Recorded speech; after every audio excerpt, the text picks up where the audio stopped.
full of fakes, fake news, deep fakes, fake influencers, just straight up con artists. Never before has there been such a need for authenticity. Because everywhere we go, we're presented with people and things that aren't just what they say they are. The Toyota Tacoma though is exactly what it says it is, minus the taco part, because I still can't find my carne asada taco, but that's besides the point. This Toyota Tacoma has put itself in some serious competition. The last generation Tacoma is slow, noisy, rough, bad on gas, and the interior was madly outdated. But buyers absolutely loved it. No one seemed to care. People loved it for its famous durability, authenticity, good looks, and how capable it was.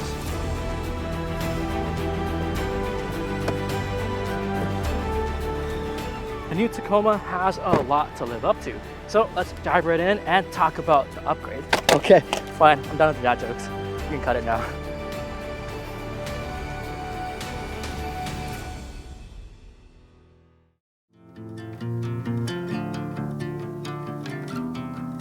On the road, I've been away for far too long.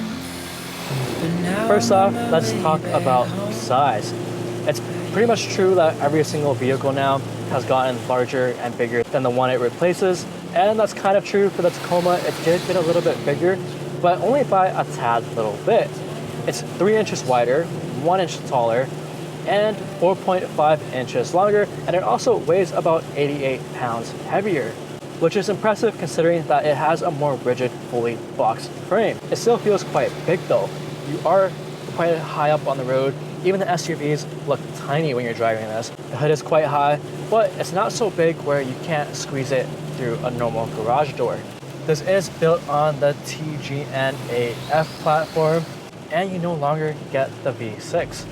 What you do get now is a 2.4 liter turbocharged inline 4-cylinder.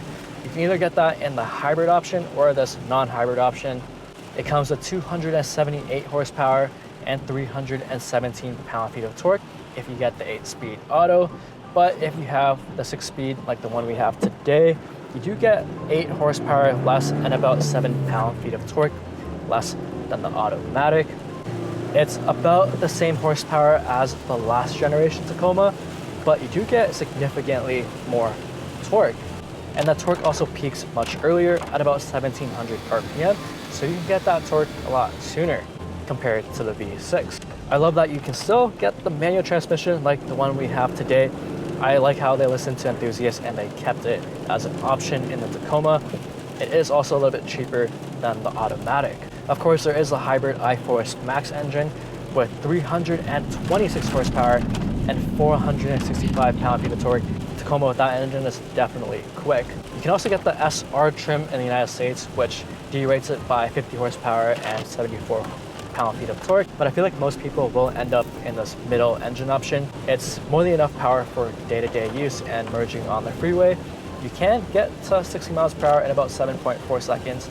Let's turn on active rev match first, and let's give it a little send in second gear. It is wet, and I actually really like how it bounces off the RPM, and the turbo noise you get in this is insane. It sounds like a turbo diesel truck almost, and I like it. Toyota also offers the same exact 2.4 liter in their passenger car vehicles like the Grand Highlander, but it only shares about 50% of the parts with the passenger cars. That's because they wanted heavy duty parts for the Tacoma because it is a truck, so it goes through more extensive testing, and they want it to be a little bit more durable. So you do get upgraded parts in the Tacoma compared to the passenger vehicle version of the same engine. You do get a 3-inch inlet hose, the same in the Tundra 5.7 liter V8, the last generation, which is insane. You can also tow about 6,500 pounds, and this exact trim can tow about 6,400 pounds, and you do have a payload capacity of 1,700 pounds. There are a ton of different trims that you can choose from on the Tacoma, and this one right here is the TRD Sport. It is about 48 grand USD as equipped, or about 55 grand Canadian. What's special about this trim though are the TRD dampers. They're more tuned for on-road use, less so off-road use, unless you want to go for the TRD off-road version, which is slightly more expensive. and every trim gets different branded shock absorbers. On the TRD Sport trim and above, you do get a 5-link coil suspension system in the back. That saves a lot of space, and it's a much better system, unlike the leaf springs that you would normally get in the base trim SR5 and the SR. And you can't really get this in any of the competitors. You'd have to go for like a Ranger Raptor to even get the coil springs, which is much more unaffordable. The frame feels much more rigid. The motion feels like a truck still. It is still a body-on-frame vehicle. It's not as comfy as the Tundra, but it's much easier and more maneuverable to drive. Like, you can't be taking these turns like this in any bigger truck. This thing feels like a normal car almost. Downshift, second gear, come around this hairpin. We are in two-wheel drive mode. It is very wet and plenty of traction. Not so bad. The steering feels much quicker and more direct than the last generation. You can take these corners with much more confidence. With the higher trims, you can get Bilstein's or Fox suspension systems, which will feel a little bit better and perform better off-road, especially with the ABS dampening system. It will feel much comfier, but those are far more expensive. This, however, for just under $50,000 is pretty decent. Actually, kind of impressive. You do get about 20 miles per gallon combined, which is about 12% better than the last generation. Not too bad given that this is the non-hybrid version, which would do even better. This thing just handles so much better than you'd expect it to. Tight corner, not too bad on body roll. And the engine's quite responsive. This actually handles really well, and dare I say, kind of fun. It's kind of cool that a truck like this can take corners like this.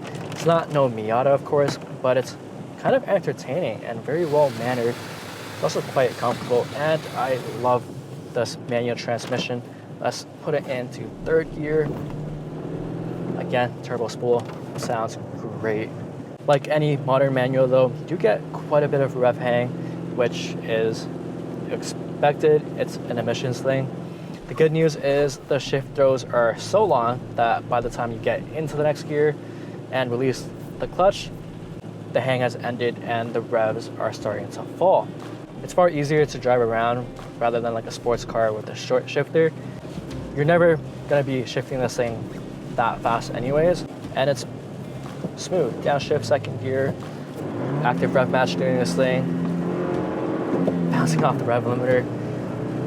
Yeah, this thing is pretty good. The clutch engagement point is a little bit higher than you'd expect, but it's very easy to drive, especially with the active rev match.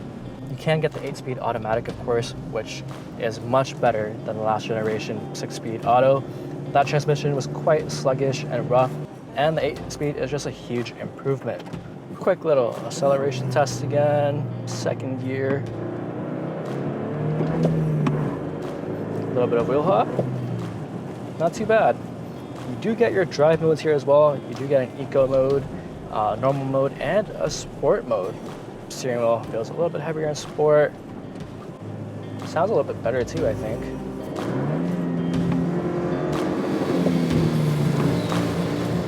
Not so bad for a truck. Enough on road though. Let's take this thing off the tarmac.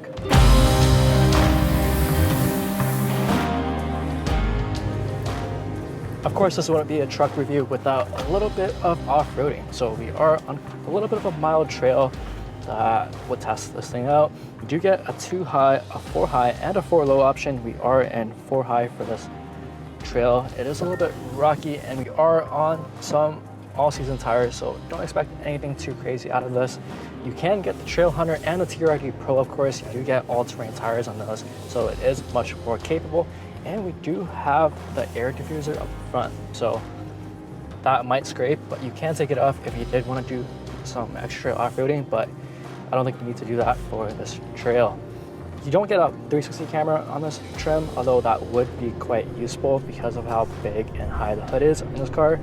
But if you do get the TRD off-road version, you do get a 360 camera. You also get skid plates, off-road tires, a locking differential, and a couple more off-road features. You do get a bunch of like empty buttons here that don't do anything. They're for all the off-road features that you would get if you got a more off-road orientated Tacoma. I will say that the ride is actually very comfortable, even for a rough trail like this. It doesn't feel much harsher than a sports car on a regular Toronto road.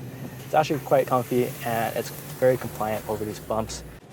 Ow, ow, ow, ow. You do also get a no clutch start feature, which we'll demonstrate right now. Usually when you are on a steep hill like this and you need to get off and you can't move back at all, or you're gonna roll off a cliff or hit some rocks, it's kind of hard to get off without rolling backwards a little bit. So this is generally what it would feel like, but with no clutch start. So basically you put the car in ignition mode, press on the brake and hold the no clutch start, put it into first gear, let go of the clutch, turn off the parking brake, and we can try starting it. Press and hold the engine switch. It uses the starter motor to get the car rolling, so you don't roll back at all. In case you are on a pretty big obstacle and you can't roll back even a couple inches, or you're gonna run off a cliff or hit some rocks, you can use that feature. So it's pretty nice that that's there. It is recommended that you do it in 4 high and in first gear. Coil springs in the back are doing this thing. It's a little bit of a puddle in front of us, so we're gonna go right through that. Pretty good job. It's actually so comfy in here for this trail. But enough off-roading, let's check out the exterior and the interior.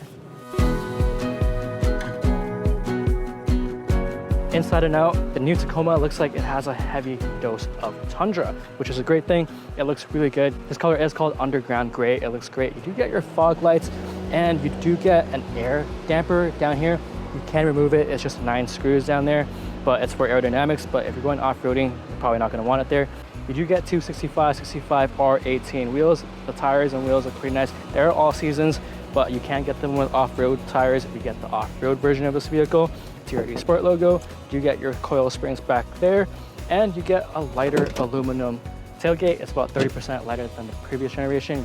It is a fiberglass plastic composite still, same as the last gen, but it's a little bit more durable.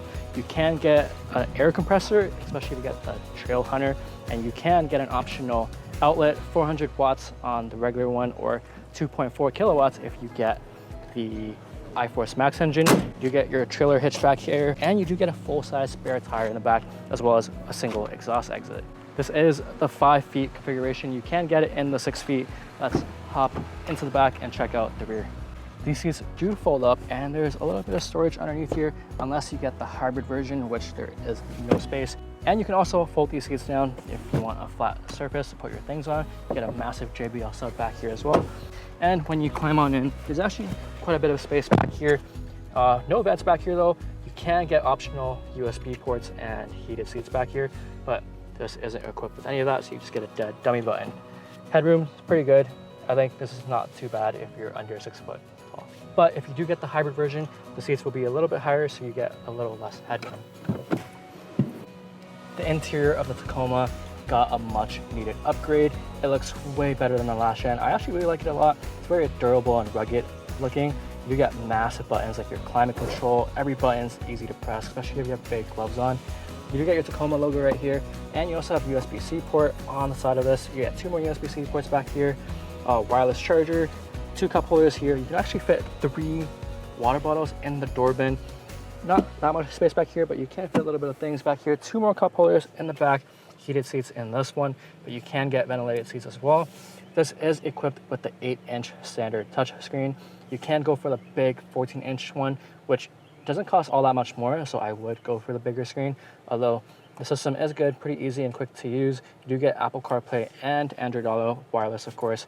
Pretty good system. You get a 12.3-inch digital cluster, and you can actually configure it quite a bit. You have a lot of menus and gauges that you can configure, like your off-road pages, and there are a bunch of different themes that you can go through, like the off-road one or the more simple and casual version. This isn't equipped with the heads-up display, although that is an option, and you do get a regular backup camera in this, although a 360 camera is available as well. Lots of cubbies throughout the car. You can fit quite a bit of things in here, up here. Glove box is fairly sized, and you do get a JBL speaker system in here, and you can also remove the speaker itself in case you just want a portable speaker. I think that's pretty neat.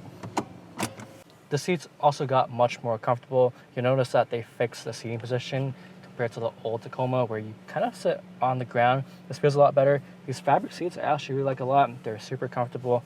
You do also get a moonroof equipped on this version, and you can also open the back window, which is nice. It's not like a Tundra where it can go all the way down. You also do get your lane keep assist system and your adaptive cruise control, which actually works pretty well for a manual. It doesn't work at low speeds, but at high speeds, it's great. Lane keep is good. You do get your blind spot monitor with rear cross traffic alert, and of course your forward collision system. Lots of physical buttons everywhere. Everything's super easy to use, and there's not really much to complain about. It's simple, and you're not really missing out on much. And you can get a ton of features that this exact model isn't equipped with, but for this price point, this is solid. The whole point of this truck is to be as user-friendly as possible. It's not about all the random and coolest gizmos that some other brands might offer and are so focused on. Who really gives a crap? The Tacoma really just set out to do exactly what it's supposed to do. It's improved in literally every single way. And I think it's a huge leap forward in the right direction. History has shown that the Tacoma has never needed to really be the best of anything to dominate the mid-sized truck market. But with the competitions only getting stronger, Toyota rightly decided to stop resting on its name plaque and build a truck that no longer makes any excuses or apologies. Out of its competitions, only the Toyota comes with the Tacoma reputation for its reliability and resale value. The team behind the Taco kept a healthy dose of the trucky character that makes us feel a little tougher and more rugged than the competition. It still gives the same vibe as the old Tacoma, but just better in every single way.